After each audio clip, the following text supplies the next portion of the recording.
عالم الغيب والشهادة هو الرحمن الرحيم هو الله الذي لا إله إلا هو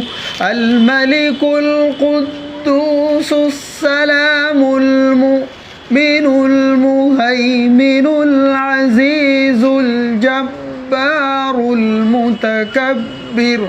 سبحان الله عما يشركون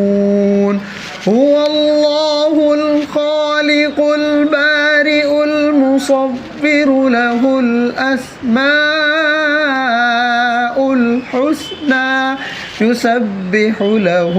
ما في السماوات والأرض وهو العزيز الحكيم.